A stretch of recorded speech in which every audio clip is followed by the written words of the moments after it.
সুপ্রিয় শিক্ষার্থী বন্ধুরা, তো আমরা এই অধ্যায়ের পূর্ববর্তী ক্লাসে আমরা যেটা জেনেছি সেটা হচ্ছে বাংলাদেশ যে পররাষ্ট্রনীতি, সেই বাংলাদেশের পররাষ্ট্রনীতির বৈশিষ্ট্য, পররাষ্ট্রনীতি সম্পর্কিত যে তথ্যগুলো আমরা এর পূর্ববর্তী ক্লাসে আমরা জেনেছি। আজকে আমরা জানব যে জোট নিরপেক্ষ আন্দোলন কি এবং জোট নিরপেক্ষ আন্দোলনে বাংলাদেশের অবস্থান কি। জোট নিরপেক্ষ কি? জোট বলতে আসলে যেটা বোঝায়, ধরো আমরা কয়েকটি দেশ মিলে যখন একটা উদ্দেশ্য সাধনের জন্য একত্রিত হয় তখন সেটাকে আমরা বলি জোট। তো জোটের ক্ষেত্রে আমরা যেটা দেখি যে পৃথিবীতে যে প্রধান বলয় হচ্ছে দুইটা, একটা হচ্ছে ইউএসএ বলয় আর একটা হচ্ছে রাশিয়ান বলয়। অর্থাৎ এই ইউএসএ বলয় এবং রাশিয়ান বলয় এই দুইটা মূলত সৃষ্টি হয়েছে প্রথম ও দ্বিতীয় বিশ্বযুদ্ধের পরে স্নায়ুযুদ্ধকে কেন্দ্র করে, এবং প্রথম ও দ্বিতীয় বিশ্বযুদ্ধের পরে আসলে জোট নিরপেক্ষ আন্দোলনটাও শুরু হয়েছে। অর্থাৎ প্রথম ও দ্বিতীয় বিশ্বযুদ্ধের পরে যখন হচ্ছে ইউএসএ বলয় এবং হচ্ছে রাশিয়ান বলয় যখন সৃষ্টি হলো, তখনই মূলত পৃথিবী জুড়ে যে ইউএসএ এবং রাশিয়াপন্থী দেশগুলোর বাইরে যে দেশগুলো আছে তারা মিলে মূলত এই জোট নিরপেক্ষ আন্দোলনটা গড়ে তুললো। অর্থাৎ ইউএসএ পন্থী যে দেশগুলো আছে যেগুলোকে বলে ফার্স্ট ওয়ার্ল্ড কান্ট্রি, আর রাশিয়াপন্থী যেই রাষ্ট্রগুলো আছে সেগুলোকে বলে সেকেন্ড ওয়ার্ল্ড কান্ট্রি। তাহলে ফার্স্ট ওয়ার্ল্ড কান্ট্রিগুলো বা হচ্ছে প্রথম বিশ্বের যে দেশগুলো রয়েছে এবং সেকেন্ড ওয়ার্ল্ড বা হচ্ছে দ্বিতীয় বিশ্বের যে দেশগুলো রয়েছে তার বাইরে গিয়ে নিরপেক্ষ দৃষ্টিভঙ্গি থেকে বা নিরপেক্ষ জায়গা থেকে যে দেশগুলোর সৃষ্টি হয়েছে দ্বিতীয় বিশ্বযুদ্ধের পরে, সেগুলোকে বলা হয় তৃতীয় বিশ্বের বা third world country. Third world country এর মধ্যে রয়েছে বাংলাদেশ, ভারত, ইন্ডিয়া, পাকিস্তান সহ আরো অনেকগুলো দেশ।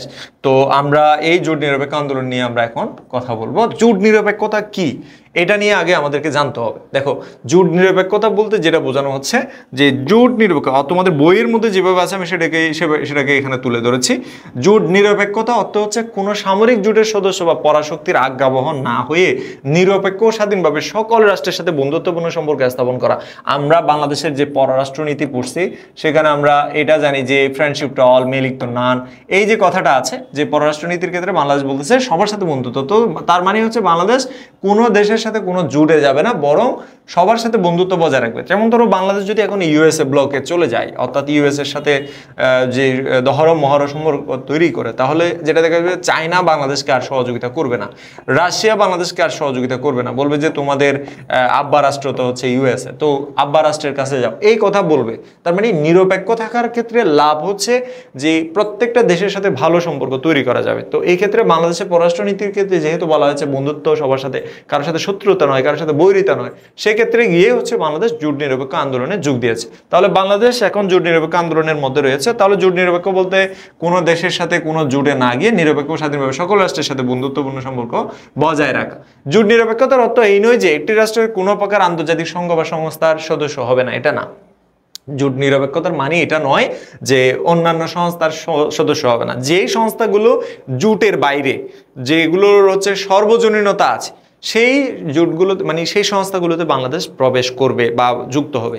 তাহলে জোট নিরপেক্ষতার মানে কিন্তু এটা নয় যে কোনো সংস্থা বা সংঘের সাথে বাংলাদেশ যুক্ত হবে না। বাংলাদেশ অবশ্যই তার স্বার্থ এবং তার যে চিন্তাভাবনা সেটার সাথে মিলে এমন সংস্থাগুলো যেগুলো আছে সেগুলোর সাথে অবশ্যই বাংলাদেশ একটা বন্ধুত্বপূর্ণ সম্পর্ক তৈরি করবে, এবং সেই সংস্থাগুলোতে বাংলাদেশ যে সদস্য হবে এবং সেই সংস্থাগুলোর বিভিন্ন কর্মকাণ্ডে বাংলাদেশ অংশগ্রহণ করবে। তার মানে জোট নিরপেক্ষতার মানে হচ্ছে যে বিশেষ করে যে ব্লকগুলো আছে, আমি যেগুলো বললাম ফার্স্ট ওয়ার্ল্ড এবং সেকেন্ড ওয়ার্ল্ড বা হচ্ছে রাশিয়ান ব্লক এবং ইউএসএ ব্লক, সেইগুলোর যে জোটগুলো আছে, সামরিক জোটগুলো আছে, হ্যাঁ, তারা একটা আরেকটার সাথে প্রতিযোগিতা লিপ্ত হয়, কিন্তু বাংলাদেশ সেই জায়গায় প্রতিযোগিতা করবে না, বরং সবার সাথে বন্ধুত্বপূর্ণ সম্পর্ক তৈরি করবে।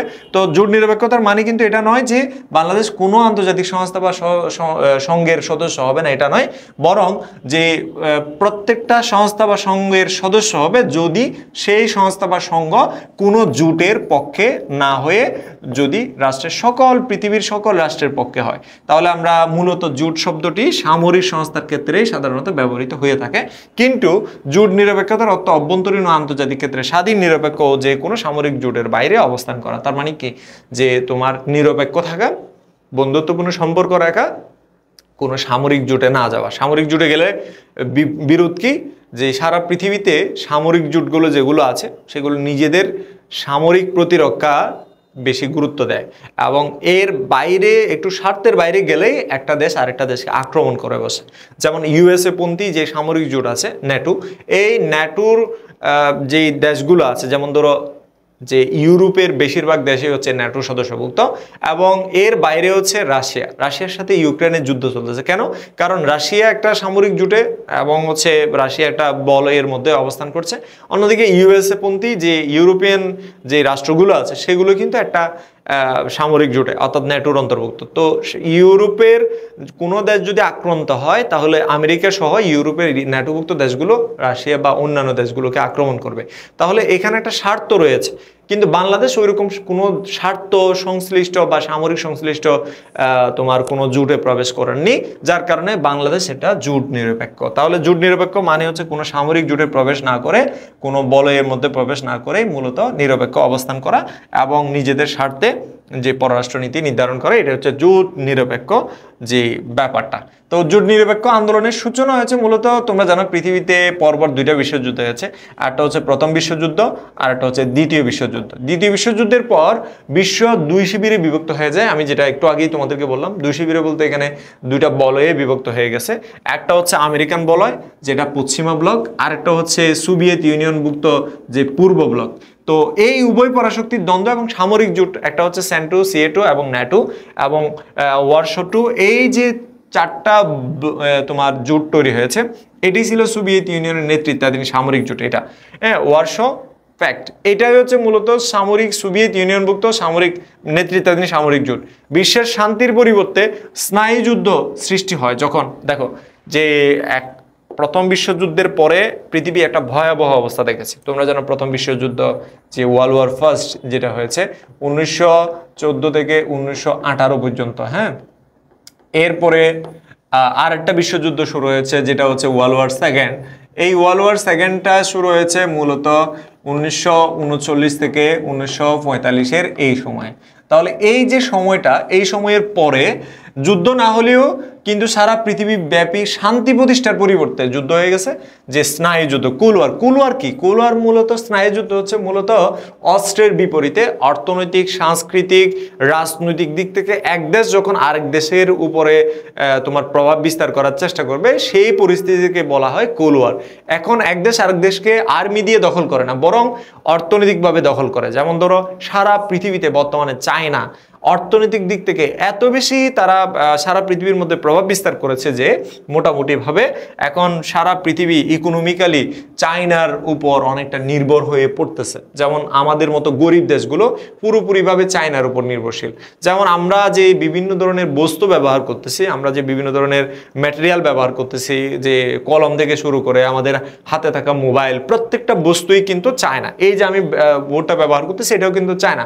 তাহলে এটা হচ্ছে এক ধরনের অর্থনৈতিক, যেমন ধরো চায়না যেমন আমাদের দেশে পণ্য বিক্রির জন্য একদম হচ্ছে উঠে পড়ে লাগছে, ঠিক একইভাবে অন্যান্য দেশগুলো ওইভাবে অর্থনৈতিক বাজারটা দখল করার জন্য উঠে পড়ে লেগেছে। এই যে অবস্থাটা, এটাই হচ্ছে তোমার কুলওয়ার বা যে স্নায়ুযুদ্ধ। এটা শুধু অর্থনৈতিক নয়, এটা অন্যদিকে সাংস্কৃতিকও, অন্যদিকে হচ্ছে তোমার রাজনৈতিকও।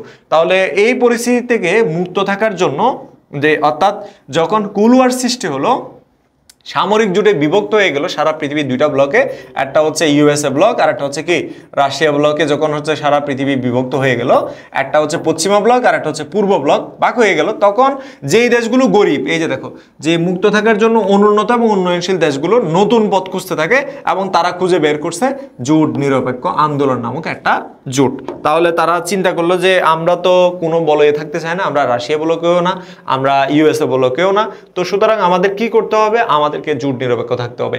ওই দৃষ্টিভঙ্গি থেকে যে বিভিন্ন দেশ পরবর্তীতে জোট নিরপেক্ষ আন্দোলনে যোগ দিয়েছে এবং আমরা সেই জোট নিরপেক্ষ আন্দোলন সম্পর্কে এখন জানতেছি। জোট নিরপেক্ষ আন্দোলনে যারা মূল উদ্যোক্তা, বিশেষ করে যারা হচ্ছে নিরপেক্ষ থাকার জন্য চিন্তা ভাবনা করেছিল, তাদের মধ্যে হচ্ছে তোমরা যুগোস্লোভিয়ার যে মার্শাল টিটু, নাম মনে রাখবা, কোন দেশের পরীক্ষায় অনেক সময় আসতে পারে মার্শাল টিটু কোন দেশের, যুগোস্লোভিয়া। এবং অন্যদিকে হচ্ছে জওহরলাল নেহেরু, ভারতের জামাল আব্দুল নাসের তোমরা নাম শুনছো নিশ্চয়ই, যে মিশরের তৎকালীন যিনি নেতৃত্বে ছিলেন। প্রেসিডেন্ট সুকার্নো ইন্দোনেশিয়ার, প্রেসিডেন্ট নক্রমা ঘানার, ওনো বার্মার এবং হচ্ছে বন্দর নায়েক, তোমরা শ্রীমাবু বন্দর নায়েক যার কথা কথা তোমরা অনেকেই হয়তো শুনেছো, শ্রীম পণ্টনায়ক শ্রীলঙ্কা, তারা জুট নিরপেক্ষ আন্দোলনের ক্ষেত্রে ভূমিকা রেখেছে। এরা সবাই মিলে স্বাধীন, নিরপেক্ষ এবং প্রগতিশীল একটা জুট গঠনের চিন্তাভাবনা থেকে একটা বৈদেশিক নীতিতে তারা আসেন এবং এর পরবর্তীতে তারা জুট নিরপেক্ষ আন্দোলন শুরু করেন। এবার আসি গুরুত্বপূর্ণ ঘটনা, অর্থাৎ জুট নিরপেক্ষ যে আন্দোলন, সেই জুট নিরপেক্ষ আন্দোলন গড়ে তোলার ক্ষেত্রে যে কি রকম আয়োজন হয়েছে সেই ঘটনাগুলোই আমরা এখন জানার চেষ্টা করব। জুট নিরপেক্ষ আন্দোলনের জন্য যে ঘটনাগুলো ঘটেছে তার মধ্যে প্রথম ঘটনা হচ্ছে যে বান্দুং সম্মেলন, যেটা ইন্দোনেশিয়ায় অনুষ্ঠিত হয়েছে 1955 সালে। দেখো 1945-এর পরেই কিন্তু তার 10 বছর পেরিয়ে 1955 সালে জুট নিরপেক্ষ আন্দোলনের প্রথম বৈঠক বসে তারা, এবং এখানে পঞ্চশীল নীতি গ্রহণ করা হয় এবং এই নীতির ভিত্তিতে পরবর্তীতে জুট নিরপেক্ষ আন্দোলন গড়ে ওঠে। তাহলে কোন নীতির ভিত্তিতে যে তোমার জুট নিরপেক্ষ আন্দোলন গড়ে ওঠে, সেটা হচ্ছে পঞ্চশীল নীতি। এরপরে যেটা আমরা প্রথম সম্মেলন অর্থাৎ প্রথম শীর্ষ সম্মেলন যেটা, সেটা 1961 সালে অর্থাৎ প্রায় 6 বছর পরে বেলগ্রেড অর্থাৎ যুগোস্লাভিয়ার যে রাজধানী সেখানে অনুষ্ঠিত হয়েছিল এবং 25টি দেশ সেখানে অংশগ্রহণ করেছে। এখানেই হচ্ছে ন্যাম আনুষ্ঠানিকভাবে শুরু হয়। তাহলে প্রাথমিক পর্যায়ে বান্দুং সম্মেলন যেটা, সেটাতেই পঞ্চশীল নীতির উপর ভিত্তি করে জুট নিরপেক্ষ আন্দোলন গড়ে উঠেছিল, কিন্তু আনুষ্ঠানিকভাবে যাত্রা শুরু হয়েছে যুগোস্লাভিয়ার যে বেলগ্রেড, সেই বেলগ্রেডে 25টি দেশের অংশগ্রহণের মাধ্যমে ন্যাম ন্যাম মানে হচ্ছে নন অ্যালাইনমেন্ট মুভমেন্ট। এই নন অ্যালাইনমেন্ট মানে বুঝো তো, অ্যালাইন মানে হচ্ছে এই পক্ষ, ধরো এটা হচ্ছে রাইট লেফট অ্যালাইনমেন্ট, এটা হচ্ছে তোমার রাইট অ্যালাইনমেন্ট, আর এটা হচ্ছে সেন্টার অ্যালাইনমেন্ট। দেখো এই বোর্ডের মধ্যে কিন্তু অ্যালাইনমেন্ট আছে। অ্যালাইনমেন্ট মানে কি? পক্ষ, যে ডান পক্ষ না বাম পক্ষ না মাঝামাঝি পক্ষ। মাঝখানে আমরা যে নন অ্যালাইনমেন্ট বলতেছি সেটা কোনো পক্ষে না, এটা হচ্ছে জুট নিরপেক্ষ। তাহলে নন অ্যালাইনমেন্ট মুভমেন্টটা শুরু হয়েছে 25টি রাষ্ট্র দিয়ে, কিন্তু বর্তমানে 120টি রাষ্ট্র সেখানে যুক্ত হয়েছে। তাহলে আমরা এই কথা মনে রাখবো যে ইন্দোনেশিয়াতে 1955 সালে পঞ্চশীল নীতির মাধ্যমে নন অ্যালাইনমেন্ট মুভমেন্ট যেটা অর্থাৎ ন্যামের যাত্রা শুরু হয়, অর্থাৎ জুট নিরপেক্ষ আন্দোলনের যাত্রা শুরু হয়। অন্যদিকে 1961 সালে বেলগ্রেডেই 25টি দেশের অংশগ্রহণে ন্যামের আনুষ্ঠানিক যাত্রা শুরু হয়। বর্তমানে 120টি দেশ এই ন্যামের সদস্য, অর্থাৎ নন অ্যালাইনমেন্ট মুভমেন্ট বা জুট নিরপেক্ষ আন্দোলনের সদস্য, এবং 3 বছর পর পর এটার সম্মেলন অনুষ্ঠিত হয়। নিজস্ব বার্তা সংস্থা হচ্ছে NNN অর্থাৎ ন্যাম নিউজ নেটওয়ার্ক। অর্থাৎ ন্যাম নিউজ নেটওয়ার্ক যেটা, এটা হচ্ছে মূলত ওই ন্যামভুক্ত যে দেশগুলো আছে অর্থাৎ 120টি দেশের বিভিন্ন তথ্যগুলো সেখানে প্রচার করে, সাথে ন্যামের বিভিন্ন তথ্য সেখানে প্রচার করার চেষ্টা করে। এবার আমরা জুট নিরপেক্ষ আন্দোলনের যে লক্ষ্য আছে সেই লক্ষ্যগুলো আমরা একটু জানার চেষ্টা করি। জুট নিরপেক্ষ আন্দোলনের লক্ষ্যগুলো কি? লক্ষ্যগুলো হচ্ছে এই যে একদম পয়েন্ট করা আছে। তোমাদের যদি পরীক্ষায় আসে যে জুট নিরপেক্ষ আন্দোলনের লক্ষ্য কি, তাহলে এখান থেকে পয়েন্ট তোমরা 4-5টা বা 5-6টা লিখে দিলেই হবে। তো প্রথম হচ্ছে সামরিক জোটের বাইরে থাকা, অর্থাৎ ন্যাটো, সেন্টো এবং সিএটো এগুলোর বাইরে থাকা, এর পাশাপাশি ওয়ারশোফ্যাক এগুলোর বাইরে থাকা। অন্যদিকে কোনো পরাশক্তির শিবিরভুক্ত না হওয়া, যেমন আমরা জানি সারা পৃথিবীর 2টা বলয়ের পরাশক্তি বিভক্ত, একটা রাশিয়ান ব্লক আর একটা হচ্ছে ইউএসএ ব্লক। এই ব্লকের বাইরে গিয়ে হচ্ছে নিজেদের অবস্থান পাকাপোক্ত করা, নিজেদের স্বার্থ আদায় করা, অন্য রাষ্ট্রের অভ্যন্তরীণ বিষয়ে হস্তক্ষেপ না করা। যেহেতু বাংলাদেশের পররাষ্ট্রনীতির মধ্যেই বলা আছে যে অন্য কোনো দেশের তোমার কি যে পররাষ্ট্র বিষয়ে বা হচ্ছে অন্য দেশের অভ্যন্তরীণ বিষয়ে হস্তক্ষেপ করবে না, সেক্ষেত্রে যে হস্তক্ষেপ না করা, এটা ন্যামের সাথে যাচ্ছে। তো এটাও আমরা মনে রাখবো। স্বাধীন ও নিরপেক্ষ পররাষ্ট্রনীতি গড়ে তোলা বাংলাদেশের মতোই। এরপরে হচ্ছে নির্যাতিত জনগণের আত্মনিয়ন্ত্রণ অধিকার সমর্থন করা, যেমন ন্যাম যে দেশগুলো আছে, ন্যামভুক্ত দেশগুলোই অনেকটা তোমার ফিলিস্তিনকে সাপোর্ট করতেছে এবং ইসরায়েলের বিপক্ষে অবস্থান নিচ্ছে। তাহলে নির্যাতিত জনগণের আত্মনিয়ন্ত্রণ এবং অধিকার সমর্থন করা, অনুন্নত দারিদ্র উন্নয়নশীল দেশগুলোর মধ্যে সহযোগিতা বৃদ্ধি করা। তো গরিব যে দেশগুলো আছে তারা পরস্পরকে সহযোগিতা করবে, সাথে নিজেদের স্বার্থ সমুন্নত রাখার জন্য জোটবদ্ধ থাকবে। এটা হচ্ছে জোট নিরপেক্ষ আন্দোলনের অন্যতম বিষয়। আর এটা হচ্ছে সদস্য রাষ্ট্রগুলোর মধ্যে সৌহার্দ্যপূর্ণ সম্পর্ক সমস্যা সমাধানে সহায়তা করা। এই যে ন্যামের যে লক্ষ্যগুলো আমরা বললাম, সেগুলো কিন্তু বাংলাদেশের পররাষ্ট্রনীতির সাথে অনেকটা যায়, যার কারণে বাংলাদেশ ন্যামের একজন গুরুত্বপূর্ণ সদস্য। তাহলে বর্তমানে প্রথমে প্রতিষ্ঠাকালীন 25টা রাষ্ট্র ন্যামের সদস্য হলেও বর্তমানে 120টি রাষ্ট্রই এই ন্যামের অন্তর্ভুক্ত বা সদস্যভুক্ত। বাংলাদেশের সাথে এই ন্যামের সম্পর্কটা কিরকম দেখো। বাংলাদেশ দেশ স্বাধীন হওয়ার পর থেকেই বাংলাদেশ যখন হচ্ছে দেখতেছে যে ন্যাম সারা পৃথিবীর মধ্যে নিরপেক্ষভাবে জোট গড়ে তুলেছে, তাহলে সেক্ষেত্রে বাংলাদেশ এই ন্যামে যোগ দিয়েছে। পরবর্তীতে। তো প্রথম অংশগ্রহণ করেছিল 1973-এর আলজিয়ার্স সম্মেলনে, বাংলাদেশ যোগ দেয় 4র্থ শীর্ষ সম্মেলনে। অর্থাৎ ইতিপূর্বে যে সম্মেলনগুলো হয়েছে তার মধ্যে 4 নম্বর সম্মেলনে গিয়ে বাংলাদেশ যোগ দিয়েছে। তো আমরা যদি বলি স্বাধীনতার পরপরই বাংলাদেশের অবস্থান হচ্ছে স্বাধীনতা সংগ্রামের সময় বাংলাদেশ জোট নিরপেক্ষ রাষ্ট্রগুলোর সাহায্য পায়, বিশেষ করে ন্যামভুক্ত যে দেশগুলো যুগোস্লোভিয়া থেকে শুরু করে আরও যে নিরপেক্ষ দেশগুলো রয়েছে, ন্যামের সহযোগিতা বাংলাদেশ পেয়েছিল সেই সময়। যার কারণে যে স্বাধীন হওয়ার পর থেকে বাংলাদেশ জোট নিরপেক্ষ আন্দোলনের সাথে যে থাকার যে মানে আন্দোলনের প্রতি যে একটা আস্থা, যে বিশ্বাস এবং আন্দোলনে থাকার যে একটা প্রবণতা, সেটা বাংলাদেশ প্রকাশ করতে শুরু করে। এবং ফর দ্য ফার্স্ট টাইম 1973-এ তোমরা জানো 1971-এ বাংলাদেশ স্বাধীন হয়েছে, এরপর 1972-এ বাংলাদেশের সংবিধান তৈরি হয়েছে, 1973-এ বাংলাদেশে একটা নির্বাচন হয়েছে, সেই নির্বাচনের পরেই হচ্ছে 1973-এ বাংলাদেশ যোগ দিয়েছে। এবং প্রধানমন্ত্রী শেখ মুজিবুর রহমান অংশগ্রহণ করেছিলেন। তিনি উপনিবেশবাদ, নয়া উপনিবেশবাদ, সাম্রাজ্যবাদ ও বর্ণবাদের বিরুদ্ধে সেখানে প্রতিবাদ জানিয়ে আসছে, বলছে যে এগুলো তো নিরপেক্ষ দৃষ্টিভঙ্গি নয়, বরং এগুলো এক দেশ আরেক দেশকে আগ্রাসীভাবে দখল করার একটা দৃষ্টিভঙ্গি। এই জন্য তিনি এই জোট নিরপেক্ষ আন্দোলনের দেশগুলোকে তিনি মানে জোট নিরপেক্ষতা অবলম্বন করার জন্য আহ্বান জানান। এবং এর পাশাপাশি যে তোমরা জানো 1971-এর পরে শেখ মুজিব 72-এ দেশে আসেন এবং তিনি 1975 পর্যন্ত বাংলাদেশে প্রধানমন্ত্রী বা হচ্ছে 75-এ গিয়ে তিনি রাষ্ট্রপতি হয়েছিলেন। পরবর্তীতে তার মৃত্যু হয়েছে তার পরিবার সহ। এরপরে জিয়াউর রহমান বাংলাদেশের নেতৃত্বে আসেন। জিয়াউর রহমান 1976-এর কলম্বো এবং 1979 সালের সম্মেলনে অংশগ্রহণ করেছিলেন এবং তিনি বর্ণ বৈষম্য, আধিপত্য ও উপনিবেশের বিরুদ্ধে সোচ্চার আহ্বান জানান এবং ঘোষণা করেন যে বাংলাদেশ স্বাধীন ও নিরপেক্ষ পররাষ্ট্রনীতিতে বিশ্বাসী, বৈদেশিক সম্পর্কে আমরা সমান সমান দূরত্ব বজায় রাখি।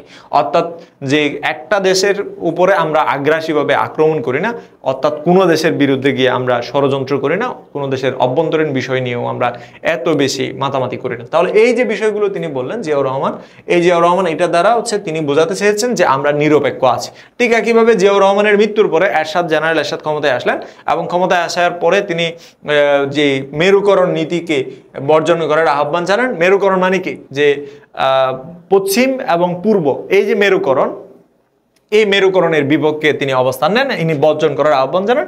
সকল রাষ্ট্রের মধ্যে সমমর্যাদার ভিত্তিতে বন্ধুত্ব এবং হচ্ছে সহযোগিতামূলক সম্পর্ক গড়ে তোলার পরামর্শ তিনি দিয়েছেন। তাহলে আমরা যেটা জানতেছি, বাংলাদেশ প্রতিষ্ঠা লগ্ন থেকে নিরপেক্ষ দৃষ্টিভঙ্গি এবং পররাষ্ট্রনীতিগত কারণে বাংলাদেশ হচ্ছে প্রত্যেকটা রাষ্ট্রের সাথে সমান দূরত্ব বজায় রেখে অবস্থান নিয়েছে। এখন বাংলাদেশের ক্ষেত্রে কিছু চ্যালেঞ্জ চলে আসছে।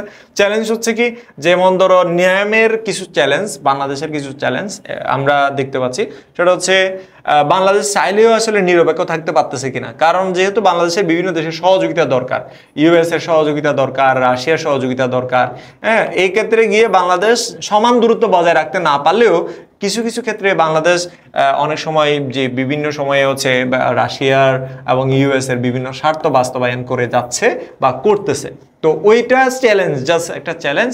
আবার অনেক ক্ষেত্রে দেখা যাচ্ছে ন্যাম 120টা দেশ থাকার পরেও, 120টা দেশ ন্যামে থাকার পরেও ফিলিস্তিনের মতো একটা দেশকে অধিকার হরণের থেকে মুক্ত করতে পারতেছে না। দেখো যে ইউএস এর বড় চক্রান্ত হচ্ছে ফিলিস্তিনকে একটা তোমার করদ রাষ্ট্র হিসেবে প্রতিষ্ঠা করবে, অর্থাৎ ইসরায়েলের রাষ্ট্র হিসেবে, মানে ইসরায়েল দখল করবে ফিলিস্তিনকে। এই যে এটা থেকে ন্যাম কিন্তু ব্যর্থ হচ্ছে ফিলিস্তিনকে মুক্ত করতে। এটা একটা চ্যালেঞ্জ, ন্যামের চ্যালেঞ্জ। একইভাবে আফগানিস্তান এবং কম্বোডিয়ায় বিদেশি সৈন্যের আগ্রাসন, যেমন তোমরা জানো যে আফগানিস্তানে প্রায় 20 বছর ধরে আমেরিকান সৈন্য ছিল, কম্বোডিয়াও সেরকম।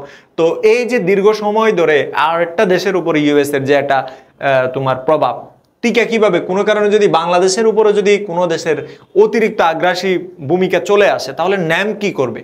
এইসব কারণে অনেক সময় জোট নিরপেক্ষ আন্দোলনের যে তোমার অগ্রগতি বাধাগ্রস্ত হচ্ছে, অথবা তাদের ভূমিকা নিয়ে প্রশ্ন উঠতেছে যে হ্যাঁ ন্যাম কি করতেছে, যে ইউএসএ দখল করতেছে, রাশিয়া দখল করতেছে, 120টা দেশ হওয়ার পরেও ন্যাম কি করতেছে? কারণ সারা পৃথিবীতে টোটাল স্বাধীন দেশই আছে হচ্ছে 195টা, তার মধ্যে 120টা যদি ন্যামের সদস্য হয়, তাহলে বাকি দেশগুলোর সাথে ন্যাম কেন পেরে উঠতেছে না? কারণ হচ্ছে ন্যামের দেশগুলো হচ্ছে তুলনামূলকভাবে অনুন্নত এবং উন্নয়নশীল। যার কারণে বাংলাদেশের সামগ্রিক ভূমিকা হচ্ছে বাংলাদেশ জন্মলগ্ন থেকেই জোট নিরপেক্ষ আন্দোলনের কথা বলে আসতেছে এবং বিভিন্ন ক্ষেত্রে শক্ত অবস্থান নিচ্ছে। তো আমরা সার্কের বিষয়ে হচ্ছে এরপরের যে লেসন সেখানে আমরা আলোচনা করব। তো তোমাদের যদি ক্লাস ভালো লাগে এবং আলোচনা ভালো লাগে, আমার এই যে আমাদের যে ইউটিউব এবং হচ্ছে আমাদের ফেসবুক, সেখানে তোমরা লাইক দিবা অবশ্যই অবশ্যই। এবং সেই সাথে সিভিক্সের যদি তোমাদের কোর্স প্রয়োজন হয়, অর্থাৎ সকল অধ্যায়ের সাজানো গোছানোর শিট সহ তোমাদের ক্লাস যদি দরকার হয়, অবশ্যই অবশ্যই আমাদের পেজ এবং ইউটিউবের মাধ্যমে আমাদের যে যোগাযোগের ঠিকানা সেখানে ডেসক্রিপশনে থাকবে, সেখানে তোমরা যোগাযোগ করে অবশ্যই আমাদের কোর্স এনরোল করতে পারো। সবার জন্য অনেক শুভকামনা।